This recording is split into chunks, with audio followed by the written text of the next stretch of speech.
This is VK3CSJ in Narre Warren South.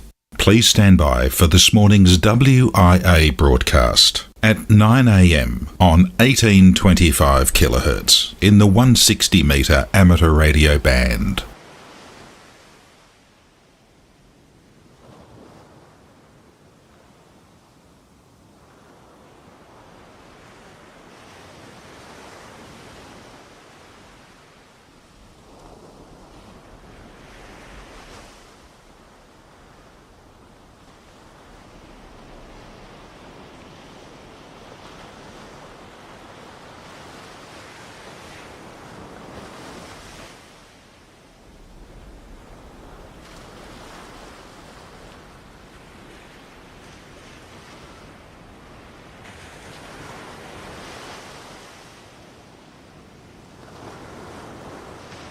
This national news edition originates from VK1WIA and is rebroadcast throughout Australia and around the world under a common licence published on the WIA website. This WIA national news service is copyright to the Wireless Institute of Australia and rebroadcast is authorised only under the provisions of that common licence. WIA Director and Company Secretary Peter Clee, VK8ZZ. From Australia, this is the Wireless Institute of Australia with the weekly news service. This broadcast is in text, audio and video and is accessed on wia.org.au. In WIA National News this week, VK2 SKY and Rescue Radio, VK3 PWG and the VKFF Get Together, VK7 PD and RAOTC News. Angelo, VK2 NWT with advice of an upcoming RS contact, and WIA President Scott Williams, VK3 KJ. But wait, there's much more in this edition of news from the Wireless Institute of Australia, and it's for week commencing Sunday, August 2, 2026. I'm Editor Graham, VK4BB. On demand, online, on YouTube, and on 270 centimetres FM across Australia. This is the Wireless Institute of Australia and VK1 WIA. On behalf of the WIA Board of Directors, this is WA President Scott Williams, VK3KJ, and I hope this announcement finds you and your family safe and well. Just a few things from me this week. The WIA has recently introduced a process through WIA affiliated clubs to help address WIA members that may be facing a level of financial hardship and are struggling to pay their annual WIA membership fee. It was recently discussed at the affiliated club's meeting, and it's a simple process where your club can submit an application on your behalf for subsidised membership. This then entitles the applicant to a $50 subsidy for membership. To pursue this subsidy, please approach your club executive and complete a simple application form. At this stage, this new initiative is running to the 31st of December 2026 and will then be reviewed. The WIA would like to thank one of our very loyal WIA members who made a kind donation to enable us to introduce this initiative. The individual would like to remain anonymous. However, we thank you sincerely for your generosity. The WIA this year will be sending 2 individuals to RADCOMS 2026 to represent the WIA.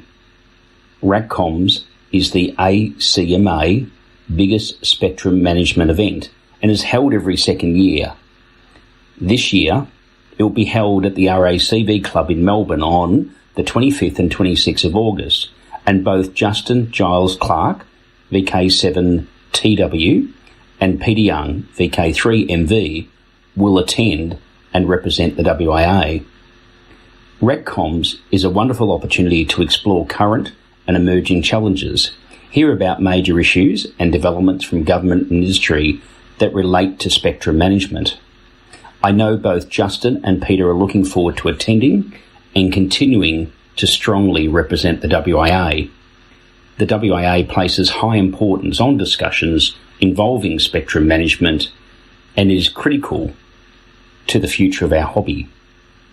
Finally, the WIA is in the process of implementing Discord for affiliated clubs. Discord is a collaboration platform and facilitates online discussions via chat groups and online forums. The WIA recognises that we need better ways to communicate, both between the WIA and affiliated clubs, but also between clubs. We are currently structuring and trialling Discord in the background, and we will soon roll this out to all affiliated clubs. That's it for me this week, and this has been Scott Williams, VK3KJ, on behalf of the WIA board. I look forward to talking to you on air soon. 7-3s. Hi everyone, this is Angelo Giuffre, VK2NWT, with advice of an upcoming ARIS contact. This coming Monday, the 3rd of August, students from the Geneva Christian College, La Trobe, Tasmania, will talk live with astronaut Sophie Adenau, KJ5LTN, on board the International Space Station. Scheduled contact is for 10 hours UTC or 8 p.m. Australian Eastern Standard Time. The ground station for this contact will be Claudio, IK1SLD, who is located in northern Italy and will supply the audio for this contact via the ham radio telebridge. This is a rescheduled contact from an original one that happened in early June, which was unfortunately plagued by an audio malfunction. We are very grateful to ARIS and NASA for making this new contact happen so quickly again for this school. You can listen to this contact live from anywhere in the world via Recholink, node number 69556, and IRLP node 9556, as well as a range of other linked VoIP modes. Please visit the anzel.radio website for the full list of all modes and talk groups. Contacts generally last around 10 minutes, with callbacks taken by John, VK3HJQ, immediately afterwards for reporting back to NASA. We hope that you enjoy this contact and look forward to hearing from you on those callbacks. As a reminder, ARIS Australia and New Zealand encourages all affiliated clubs that have links with a local school, scout or guide group, university, a museum or community education organisations to consider hosting an ARIS contact. It really is one of the most rewarding ways amateur radio can showcase its educational value and inspire future generations. For more information, including application forms and instructions on how to apply, please visit the ARIS section on the WIA website. This is Angelo, VK2NWT, for WIA National News.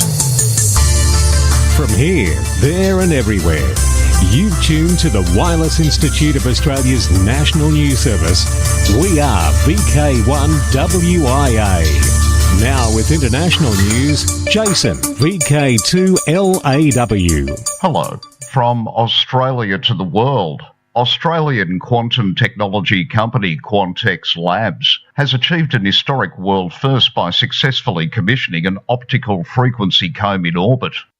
An optical frequency comb? It's a laser source that acts as a ruler for light, producing a spectrum of discrete, equally spaced frequency lines. It bridges the gap between high-speed optical light waves and standard electronics. Supported by the Australian Space Agency's Moon to Mars demonstrator program, the payload launched aboard a SpaceX rideshare mission from California. This crucial milestone validates years of research, proving that advanced Australian quantum technology can survive launch and operate reliably in the harsh space environment. By converting ultra-stable optical signals into electronic timing data, the frequency comb acts as a vital building block for next-generation optical atomic clocks. Quantex Labs target a full optical atomic clock launch in 2027. Ultimately, these ultra-precise, space-based timing systems will greatly enhance positioning, navigation and critical ground infrastructure like communications and financial networks. What on Earth? Google Earth. Well, come next year, those looking to explore the globe virtually via Google Earth will have to do so on their smartphone or from within their browser, as the search giant has decided to discontinue the service's desktop client in June 2027. Existing installs will continue to work. Now, while it's safe to assume that you'll have little trouble finding an alternative download of the Google Earth client for years to come, there's no telling how long before they quit working. There's always a chance that Google will decide to release the source and turn the whole thing over to the community, but we wouldn't hold our breath on that one. Training in emergency communications. For this story, we're off to the Caribbean. On July 22nd, 19 persons from the public and private sector successfully graduated from an intense 3-day course that earned each participant a technician class amateur radio licence. The 3-day course covered areas including Ohm's law, frequency allocations for radio amateurs, radio etiquette, basic electricity and antenna theory and construction, among other areas. During the session focusing on antennas, students used a formula taught to make and test a high-frequency HF quarter-wave dipole for the 40-metre amateur radio band and actually tested the antenna, making contact with several stations. Students were also given the opportunity to use VHF radios during a mini simulation while conducting training in emergency message handling. On the final day, all 19 participants successfully completed a test administered by the NTRC, allowing them to legally operate on frequencies allocated to licensed amateur radio operators. It was Executive Director and immediate past President of the ULU Amateur Radio Association, YARA, Donald DeRiggs, Juliet 88 Charlie Delta, who conducted the training course. YARA is a volunteer-driven, non-profit organisation based in St Vincent and the Grenadines that provide critical emergency communications, disaster preparedness training and amateur radio education. The test was administered by the NTRC with Mr Cyron Cyrus as invigilator. As an incentive to the new radio operators, NEMO will provide each successful participant with a VHF handheld radio upon receiving their Technician Class Amateur Radio licence. To Phnom Penh, international radio and satellite experts from Japan, France and Australia are sharing their expertise in training sessions for students. The sessions at the National Polytechnic Institute of Cambodia, MPIC, are open to every student eager to explore space technology and radio communication.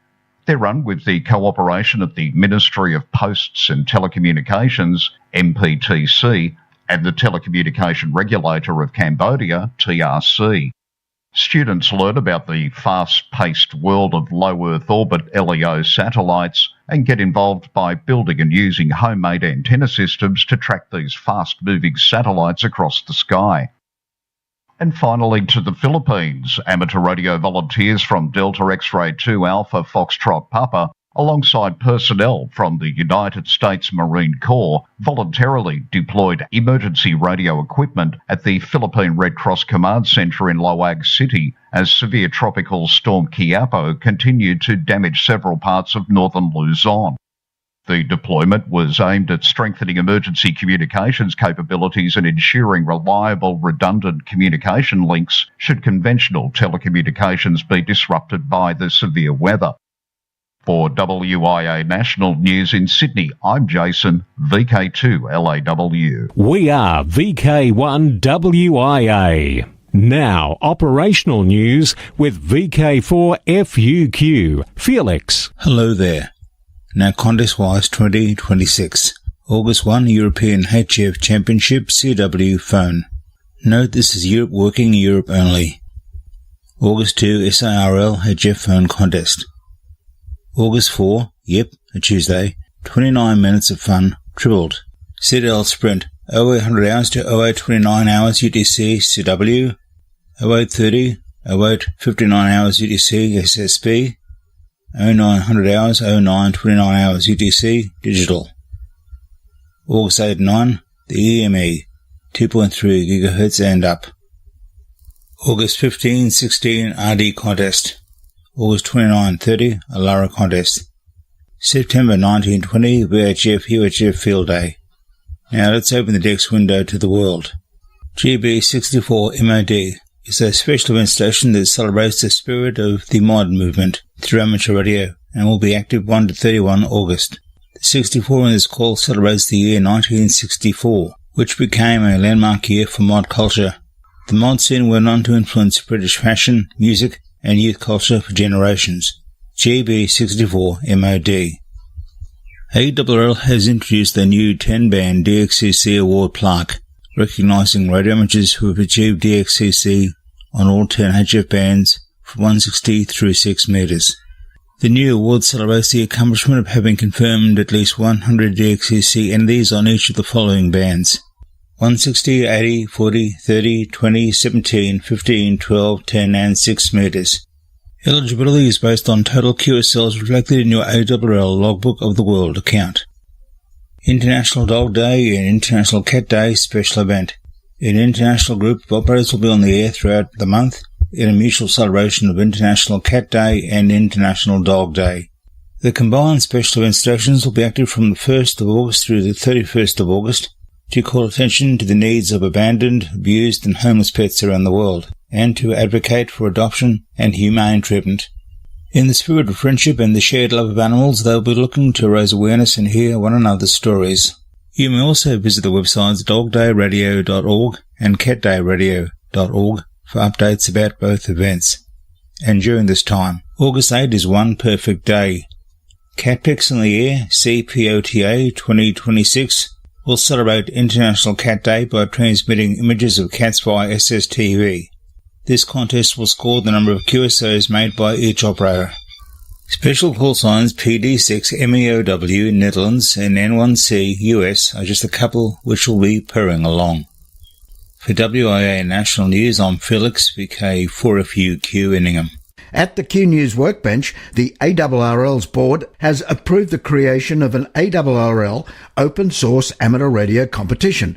This to encourage innovation in software, hardware and open source development while supporting technical exploration, STEM outreach and the next generation of radio amateurs. The competition is expected to launch in 2027. Terminus is a text-only phone. Now, this may say more about us than the current state of the telephone network, but how many phone calls do you take that are actually worth picking up? Enter Terminus. There's no voice, there's no web browser, no social media, and no camera. But on the flip side, there's also no spyware and no annoying spam calls, just a QWERTY keyboard. In terms of electronics, it's a tiny OLED display for you to read your messages, and it's driven by an ESP8266. So unless you're like me and figure a person who only uses text is downright rude, this could be for you. But I think I'll just keep it on the Q News Workbench. From here, there and everywhere, you've tuned to the Wireless Institute of Australia's National News Service. We are VK1WIA. Now, Special Interest Group News. Hi, I'm Graham, VK3GRK from Bendigo. Worldwide Special Interest Groups, Astronomy and Wireless Weather. The US state of Nevada is poised to become home to what's being called the world's most sensitive radio telescope. Construction is about to begin for a radio telescope known as the Deep Synoptic Array, considered the most sensitive of its kind to date.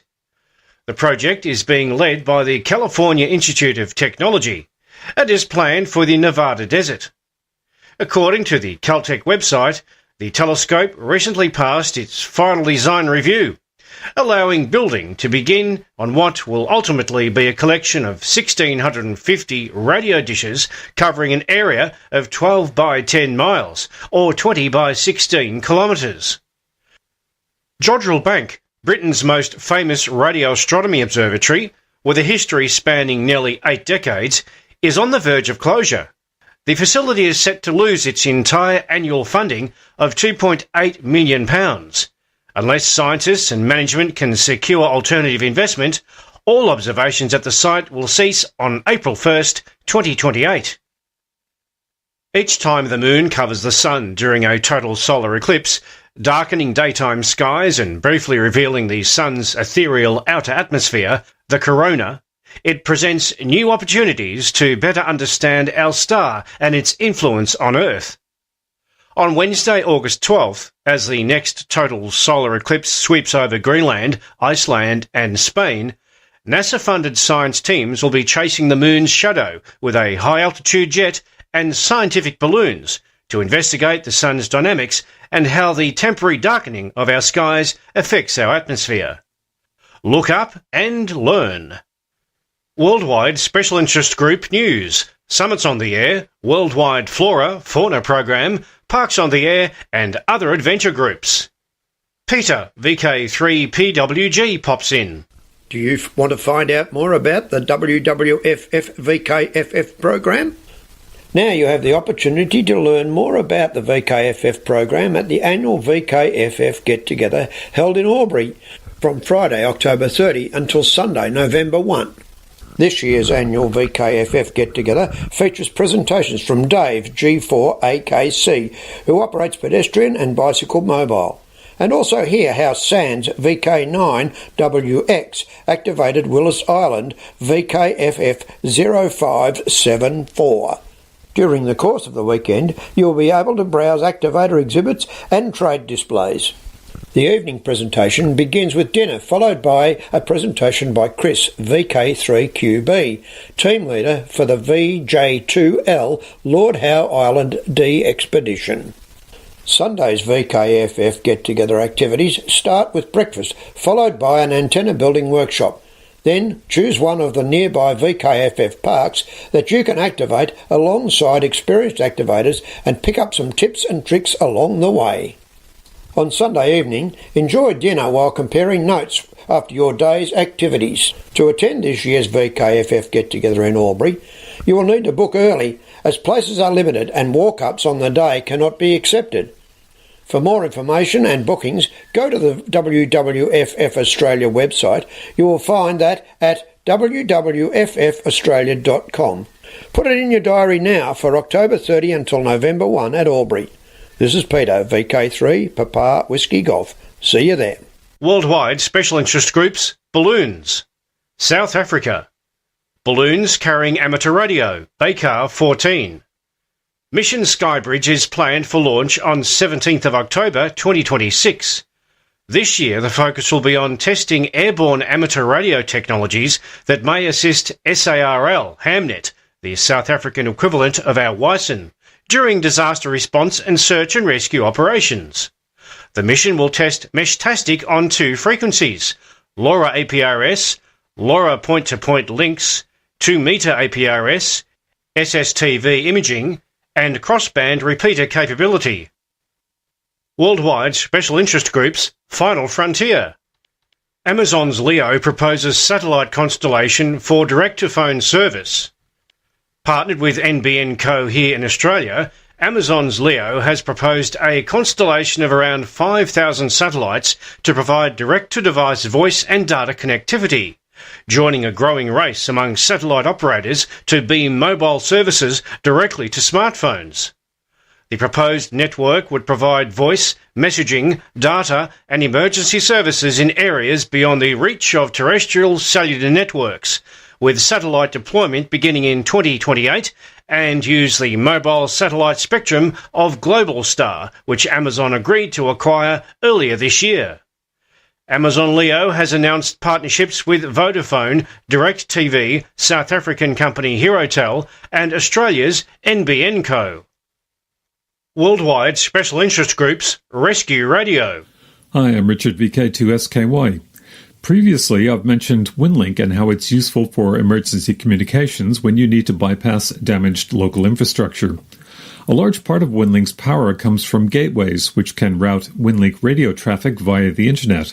We have a few WinLink gateways in Australia, but they're mostly around the coast, and there are none in VK7 or VK8 yet. While HF WinLink gateways are useful for long-haul traffic, VHF and UHF gateways can be very useful to bypass smaller-scale outages.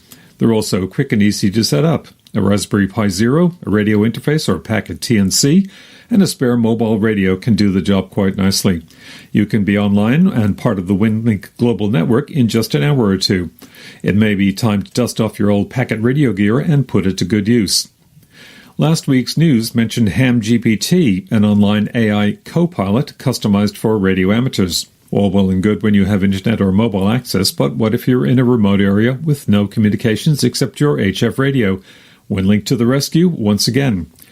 BART ZL4FOX, known for SARTRAC, the Search and Rescue Coordination Software, has recently created an amateur radio-oriented AI bot that is accessible via WinLink. Simply send a WinLink message to AI Help with the subject line AI followed by your question. For example, AI, what bands are open between VK2 and Europe right now? The WinLink development team liked it so much that they have built it into the WinLink Express catalog. Give it a try. On to IOTA, Islands on the Air News, and VK9 X-Ray, the Pacific Islands De-Expedition Group, and Youth on the Air, YOTA, have announced the VK9 X-Ray Yankee De-Expedition to Christmas Island, Oscar Charlie 002, running from 16th of November to 4th of December. Worldwide Special Interest Groups, Radio Amateur Old Timers. Hello everyone, this is Peter, VK7PD, reminding you that tomorrow is the first Monday of the month. Time for the Radio Amateurs Old Timers Club of Australia's August Bulletin to go to air. This month, as well as the latest club news, John VK3MK poses the question, who invented radio? This may well have been a Russian fellow, Alexander Popov. Everyone, RAOTC members and non-members alike, is most welcome to listen to the program and join in the callbacks afterwards. Full details of all transmission times and modes can be found on the RAOTC website at www.raotc.org.au or just Google RAOTC broadcasts. If none of the transmission times suit you, you can download the audio file at any time from today from the club's website. Once again, tune in tomorrow for the August RAOTC Bulletin. Enjoy the program and please join in the callbacks afterwards. 73 from Peter, VK7PD. Thanks, Peter. Now to the youngsters and Young Ham of the Year recognition for Satellite Operator. The 2026 winner of the Bill Pasternak WA6 India Tango Foxtrot Memorial Amateur Radio Newsline Young Ham of the Year Award is Karsten Glassbrenner, KQ4 Sierra Juliet Mike of Brooksville, Florida. Karsten, age 14, who holds a general class licence earned in May 2024, took his technician test at the age of 11. He is the son of Drew, who is currently the president of AMSAT.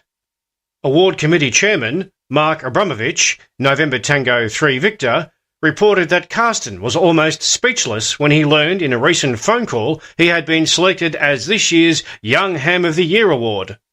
Karsten says he was also pretty nervous making his first satellite contact just a month after earning his general and called on Dad for some help. Since that first contact, Karsten has well over 100 satellite contacts in the log and has activated a number of rare grid squares. He begins high school this fall and says his interest in kit building, especially soldering components, might set him on the path to electrical engineering. A 16-year-old Maryland high school student in the USA has won the ARRL's annual student coding competition for helping to make it easier for amateur radio operators to prepare for the ARRL's license examination. Ben Levy, a sophomore at Howard High School in Ellicott City, Maryland, won this year's competition for his design and development of a mobile application intended to support licensing applicants as they study to take the exam. The competition judges chose Levy's application for the award based on usability, clarity, stability, and code quality. Levy will receive a $5,000 cash prize for his win, as well as a new MacBook Neo. In addition, the ARRL has offered him a consulting project for the summer months so that he can work with ARRL employees to further refine his application. He'll earn an additional $5,000 for the consultancy and will also be eligible for a $5,000 ARRL scholarship when he starts college in a few years. The ARRL's annual student coding competition is part of the organisation's ongoing efforts to develop the next generation of radio amateurs. Similar ARRL initiatives include its Collegiate Amateur Radio program and its Teachers Institute on Wireless Technology. This has been Graham, VK3GRK, in Bendigo. It's a date. Now, clubs are welcome to email text with audio for this section. That address, nationalnews@wia.org.au. Now let's have a look at August and September. Well, nothing in August, but in September, VK4 Sunshine Coast Sunfest 2026 at 25 Peachester Road, Biawa, Saturday, September 19. And for all of VK, it's the WIA Affiliated Club Presidents Webinar, September 20. Now the final. Kiyoshi Kan Misuzuki, JA1BK, a well-known DXer, DXpeditioner, CQDX Hall of Fame member, and former director of the International Amateur Radio Union, Region 3, has passed away at the age of 93. First licensed in 1952, Kiyoshi became involved in the creation of IARU Region 3, which covers most of Asia, the Pacific, and of course, we here in Australia. And he served as director from 1968 to 1975. RIP, another silent key, JA1BK. Now till next we meet, I'm Graham, VK4BB. Walk softly. From Australia, this has been the Wireless Institute of Australia with the weekly news service. This broadcast is in text, audio and video and is accessed on wia.org.au. Courtesy of Bevan, VK5BD's ATV and YouTube channel, this has been WIA National News. We're back now, live and local, and your voice, your callbacks. And don't forget, tick like.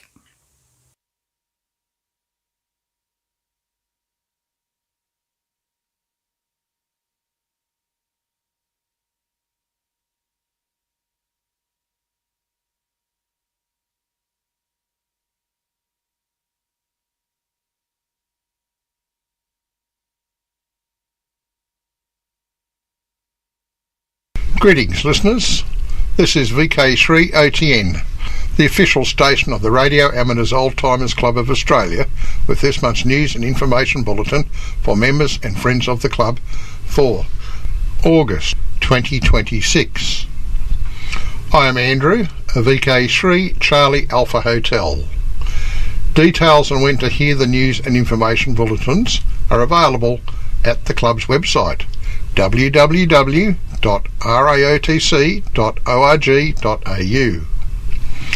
VK3OTN is available on a wide range of radio platforms, HF, VHF and UHF, along with 2-metre repeaters, amateur television, DMR, that is digital mobile radio, and D-Star.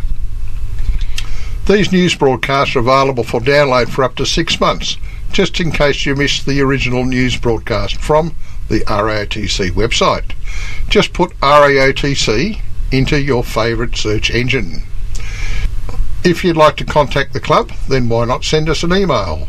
Our address is raotc@raotc.org.au. I hope you enjoy this month's news broadcast. Welcome to the latest RAOTC news for August 2026. The latest news is always on the club's website. By the way, it's been drawn to my attention that your web browser will auto-complete the www part of the address. So if you simply put raotc.org.au into your browser, you'll go straight to the website. Card payments to RAOTC, now available. Last month I mentioned that the committee were exploring additional payment options and thus moving the RAOTC into the 21st century, in line with many other organisations.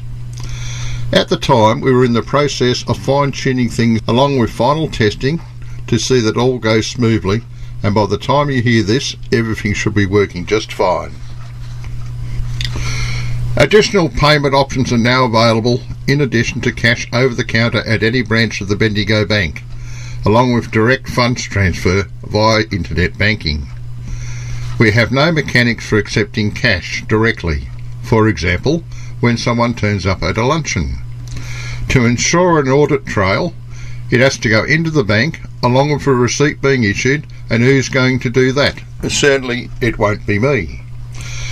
Over the years, I've been approached with many suggestions that since I'm on the committee, we should do this, implement that, and so on.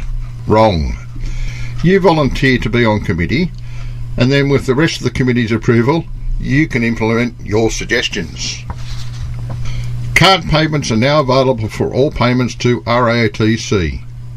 Major cards, Visa, MasterCard, American Express, Discover, JCB and Union Pay, along with all prepaid cards bearing the Visa or MasterCard logo, are also supported at standard processing rates. The good news is you're not expected to pay any credit card fees, and the club bears these costs, which isn't a great lot. I have some personal thoughts as to the charging of card fees, none of which is very positive, but I'll keep this to myself for the moment. Peter Klee, Peter Marks and Tim Robinson have been very busy working in the background for some time now, looking at options and testing new forms and procedures to enable this to happen. We have come up with a solution that only requires a small charge from the service provider and does not store any card information online or hold the data in any database, which in turn provides for secure transfer of funds. Separate payment forms are available for membership payments, merchandise, that is, previous OTN editions on thumb drive or DVD, and for Melbourne luncheons. The RAOTC website has been updated to provide links to these forms where required. A new membership application form has also been posted to allow for the payment of new membership fees by credit card. This also applies to overseas members and is a much cheaper option than international bank transfers, which often have large transaction fees attached to payments. If your membership is due, then you can now pay by card. The new links for card can be found at the club's website, raotc.org.au. Your membership number and the reminder, when required, is printed on the fly sheet of your OTN for those getting a hard copy, and also in the centre pages of OTN. Reminders are also emailed to those members who are just getting the online edition via the website. We hope that the much requested facility to use credit cards for payments to the RATC makes your life easier. The service provider we've chosen is called Square. Last month I mentioned the other two, and that is Stripe and PayPal. Now, for those listeners that have never heard of Square, here's a little bit of information gleaned from Wikipedia, the free online encyclopedia. Square is a point-of-sale system for sellers with physical or online stores.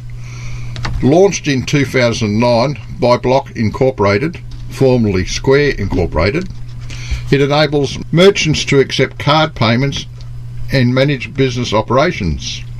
As of 2024, Square is the United States market leader in point-of-sale systems, serving 4 million sellers and processing $228 billion annually. That is almost $250 billion US. Square is cloud-based and offers both physical devices, which read payment card information, and software. It offers financial services and includes features designed to support business operations. Square provides e-commerce and inventory capabilities, customer appointments, payroll processing, shift scheduling, and access to banking and business loans. As of 2024, Square is available in the United States, Australia, Canada, France, Japan, the Republic of Ireland, Spain and the UK. You would be simply amazed how widespread its use is, along with its competitor Stripe, in point-of-sale transactions for small businesses. If you ever attend any of these community markets, it's a safe bet that many of the vendors use one of these two services. A local continental deli I go to, where I live here in Melbourne, uses one of these two payment providers. Subscriptions. There are still a few of these outstanding, and committee along with the paid up financial members would be greatly appreciated if you could attend to this in a timely fashion, or drop us an email if you don't intend renewing to our email address raotc@raotc.org.au. raotc.org.au.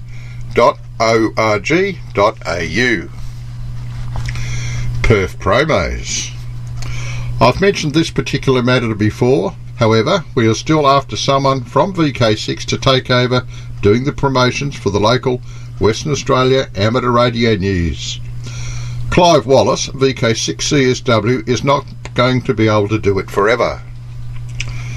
As usual, we are always looking for articles to publish in OTN and what got members interested in radio and amateur radio, and hear about their experiences. Articles about any topic that our members would find interesting are always welcome, especially articles of a technical nature. Our members have many varied interests. The Melbourne September 2026 AGM and Luncheon. The Melbourne September 2026 Annual General Meeting and Luncheon will be held at the Caulfield RSL in Elstonwick on Thursday the 17th of September at 1200 hours for the AGM, followed by the lunch. The speaker at the luncheon will be Peter Cousins, VK3BFG. His presentation is titled The Melbourne ATV Repeater, VK3RTV, A Brief History, the journey from analogue AM to a high-definition television. The first repeater consisted of a domestic TV receiver, a 10-watt high-level modulated transmitter, and a simple control system built by Les Jenkins, VK3ZBJ. The antennas were also designed by Les and members of the Melbourne ATV group. They built both the receive and transmit arrays in one day at Les's factory. The antennas were installed right at the top of the tower at Olinda, and hence the coverage around Melbourne was excellent, with the exception of a shadow cast locally by One Tree Hill. The Caulfield RSL lunch costs $36 and includes a 2-course meal plus tea or coffee. Soft drink, beer, wine and other drinks can be purchased from the bar. RAOTC members can also bring along guests, but we must have firm numbers with payment no later than Friday the 11th of September. You can book and pay by card at raotc.org.au/lunch, or alternative payment options are outlined at raotc.org.au/paying. Please remember that Mick Amt of VK3 Charlie Hotel has recorded many of the recent talks and are now available for those that were unable to attend, with a link to the YouTube videos on the club's website. Go to raotc.org.au and then under the lunches menu, select recordings, and you can see and hear many previous technical presentations. With the Caulfield RSL, one would be very hard pressed to find a location that is more centrally located and so easy to access via public transport. Only 200 metres from the Elstonwick railway station. Or get out at Glen Huntly station and take a number 67 tram. It's the only tram number there is. Trams and trains these days display and usually announce each stop as they approach them. The total cost of a trip from anywhere in Melbourne using the bus or train trip or two is no more than $2.85 for a seniors fare, which includes the New Year's price rises in public transport. If you're over 60 and haven't got a seniors MyKey transport card, just turn up your local staffed railway station with a seniors card and the friendly staff will be happy to set you up with one. It's as easy as falling off a log. Public transport really has come a long way since I regularly used it some 40 years ago. The way it works these days is you don't pay for each individual vehicle you get on or off. That is, how many trams, trains or buses you need to use to get to and from your destination. The MyKey system recognises your trip from A to B and charges a flat fee. Coming from regional Victoria, using the interurban trains, should cost you less than $6 for a return trip, with the fares currently being half price for everyone, and senior seems to get it for a quarter price at present. I've got no idea would someone want to burn $20 or more of fuel, tolerate all the bad drivers on the road when public transport is so cheap it's almost free. It is expected that the OTN will be posted out in the second week of August 2026. Please check your cover sheet, as you'll need it for your own personalised code if you decide to get your own digital copy of OTN, all in living colour, from the club's website. New members and silent keys. Today I am pleased to welcome the following new member to RAOTC. Warren Richards, VK6 Victor Echo Tango, from Langford, Western Australia, recently became full member number 1904. The club looks forward to you enjoying a long and rewarding membership of the RAOTC. The membership officer has not been advised of any silent keys. Finally, members are reminded the very latest club news is available via the RAOTC website. Put RAOTC into your favourite search engine to find it. You are listening to VK3 OTN and associated relay stations. VK3 OTN is the official station of the Radio Amateurs Old Timers Club, Australia Incorporated, with the monthly news and information bulletin for members and friends of the club. In this month's broadcast, I've had an article written by Paul Anslow, VK2APA, that originally appeared in the March 2026 edition of QTC, the Journal of the RASA, reproduced by kind permission. In his article, Paul poses the question, who invented radio? And this may well have been a Russian chap, Alexander Popov. I hope you'll find this article interesting, and it's read by John Ross of VK3 Mike Kilo. So let's hand the microphone across to John. This article is by Paul Anslow, VK2APA, and appeared in the March 2026 journal QTC, and it's reproduced here with permission. Alexander Popov, inventor of radio? Revisiting a long-running debate through the lens of amateur radio history. Among radio amateurs, few topics spark as much lively debate as the question, who invented radio? Depending on where you live and which history book you read, the answer can vary wildly. In Australia, we usually hear the names Marconi, Hertz or Tesla. Yet in Russia and parts of Eastern Europe, one name dominates above all others, Alexander Stepanovich Popov. So who was Alexander Popov, and can he genuinely be called the inventor of radio? Or is the truth, as radio amateurs so often discover, more nuanced than a single call sign in a logbook? The scientific world before radio. By the late 19th century, the groundwork for radio had already been laid. James Clerk Maxwell had predicted the existence of electromagnetic waves in the 1860s, and Heinrich Hertz experimentally confirmed them in the 1880s. These discoveries proved that invisible waves could travel through space, but they did not yet lead to practical communication systems. This distinction is crucial. Many scientists demonstrated radio phenomena, but invention implies practical application, repeatability, and intentional communication. This is where the debate becomes interesting. Alexander Popov was born in 1859 in what is now Russia. He was a physicist and lecturer with a strong interest in atmospheric electricity and electromagnetic phenomena. Unlike commercial entrepreneurs, Popov worked primarily in academic and naval environments rather than in industry.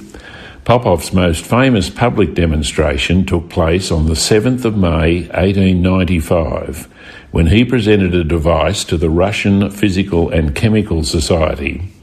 His apparatus could detect electromagnetic disturbances, particularly those caused by lightning, using a coherer-based receiver and an antenna system, both designed by Popov. Today's amateurs are familiar with hearing electromagnetic disturbances on the lower HF bands from storm activity. That date is still celebrated in Russia and also in some Eastern Bloc countries as Radio Day. Popov's key contribution, the antenna and receiver. One of Popov's most significant achievements was the practical use of an elevated antenna and earth connection with a receiver. To radio amateurs, this immediately rings familiar bells. Even today, antenna design and grounding remain core to effective radio operation. Popov's system evolved beyond lightning detection. By 1896, he had successfully transmitted Morse code signals over distances of several hundred metres, later extending to kilometres.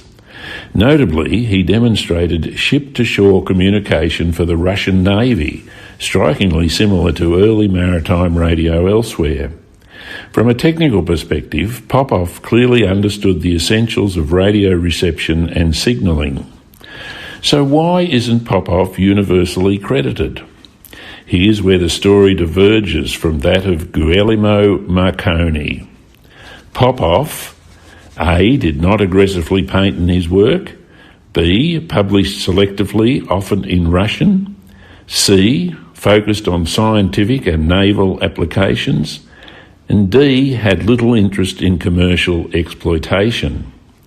Marconi, on the other hand, A, filed patents early and widely, B, built a commercial enterprise, C, demonstrated long-distance communication publicly, and D, actively promoted his system internationally. For amateurs familiar with regulatory and licensing realities, this difference matters. History often favours those who document, protect, and deploy their work, not just those who discover it first. The amateur radio perspective.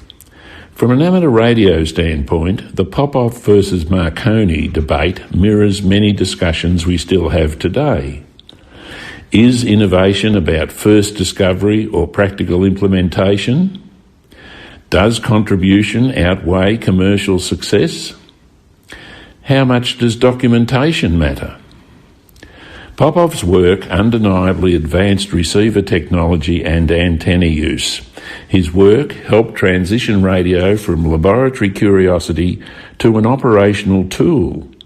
However, there is insufficient documented evidence that Popov independently developed a complete, scalable radio communication system before Marconi.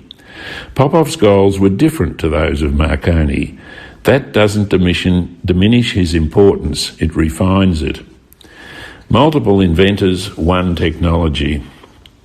Modern historians historically agree that radio has no single inventor. Instead, it emerged from the combined efforts of Maxwell for theory, Hertz for proof, Branly for coherer, Lodge for tuning and signalling, Popov for receivers and antennas, and Marconi for system integration and deployment. And many more followed. Sound familiar? It's not unlike modern amateur radio, where progress comes from shared experimentation, iteration, and incremental improvement rather than lone genius. Why this matters to Australian amateurs? In Australia, we benefit from a rich radio heritage, from outback radio innovation to early coastal radio services and the beam wireless service overseas. Understanding figures like Popov reminds us that radio's history is global, collaborative, and often politically framed. For example, here is a document from the USA's National Security Agency Central Security Service, with the Iron Curtain bias of the time. Did Alexander Popov invent radio? As amateurs, we pride ourselves on technical accuracy, curiosity, and respect for those who came before us. Recognising Popov as a pioneer of radio reception and antenna practice is fair and accurate, even if calling him the inventor oversimplifies the story. An alternative perspective. If you agree that the spark utilised in Popov's demonstration to generate an electromagnetic disturbance is a spark transmitter, then the demonstration represented a radio transmission from a transmitter to a receiver, which occurred before Marconi's demonstration to the British government on July the 27th, 1896. However, it is important to note that the purpose of this demonstration was not one of intentional communication, rather the detection of the electrical disturbances caused by lightning. So was Popov the inventor of radio? The detector patented by Marconi operated on principles similar to those of Popov.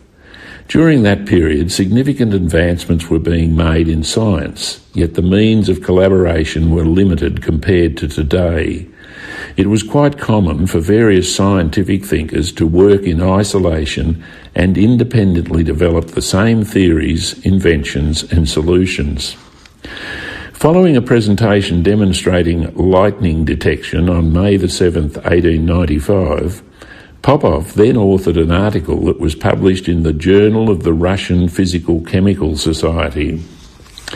I quote, "I can express my hope that my apparatus will be applied for signalling on great distances by electric vibrations of high frequency, as soon there will be invented a more powerful generation of such vibrations." End quote. Popov's vision was accurate, and though there is still some debate over the validity of the claim, Popov is said to have transmitted the words Heinrich Hertz from one building to another on the campus of St. Petersburg University on the 24th of March 1896.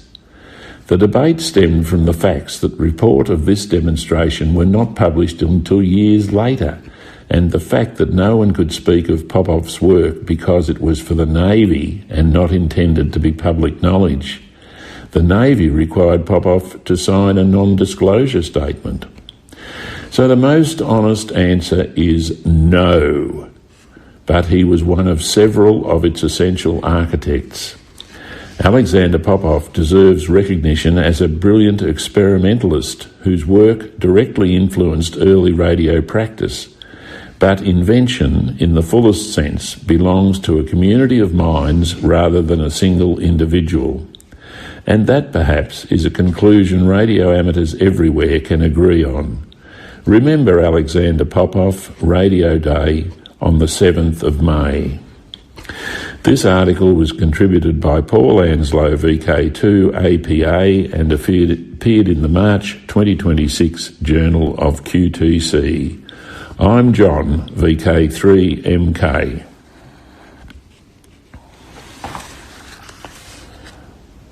Thanks very much, John. You are listening to VK3OTN. VK3OTN is the official station of the Radio Amateurs Old Timers Club, Australia, Incorporated, with the monthly news and information bulletin for members and friends of the club. This RAOTC broadcast originates from VK3OTN and is rebroadcast under a common license published on the RAOTC website. The RAOTC broadcast is copyright to the Radio Amateur Old Timers Club Australia, Incorporated, and rebroadcast is authorised only under the provisions of that common licence. In keeping with tradition, we'll finish this broadcast with a short, humorous story. This one's entitled The Fox. One day, a fox was travelling through the forest when she entered into a clearing and saw a rabbit busily working a typewriter. Naturally, this unusual phenomenon intrigued the fox, so she approached the rabbit and, instead of immediately eating her, asked what was going on. I'm typing my thesis, said the rabbit. What is the topic of your thesis? Asked the fox. It's called Why Rabbits Eat Foxes. That's crazy, said the fox. Everyone knows that foxes eat rabbits, not the other way around. Why don't you step into my den and discuss this, the rabbit said, and the fox agreed. Time passed. Soon the rabbit emerged from the den, but the fox did not. The following day, a wolf came into the same clearing. The same story, except this time the thesis title was Why Rabbits Eat Wolves. Same outcome. The rabbit came out of the den, but the wolf did not. The day after, there was a similar occurrence with a weasel. All this time an owl had been watching all this. She wondered why all the other animals had not come out of the den, and said to herself, I must go and investigate. So the owl crept up very quietly to the entrance to the rabbit's hole and peered in. After her eyes became accustomed to the darkness, she saw in the corner a neat pile of fox bones. Nearby, another pile of wolf bones, and in the middle of the den was an enormous, mean-looking lion, who was just finishing off a nice weasel dinner. From this, the moral is, it is not the thesis topic that matters, it's choosing the right advisor. You have been listening to VK3OTN. VK3OTN is the official station of the Radio Amateurs Old Timers Club, Australia. This concludes this month's news and information bulletin.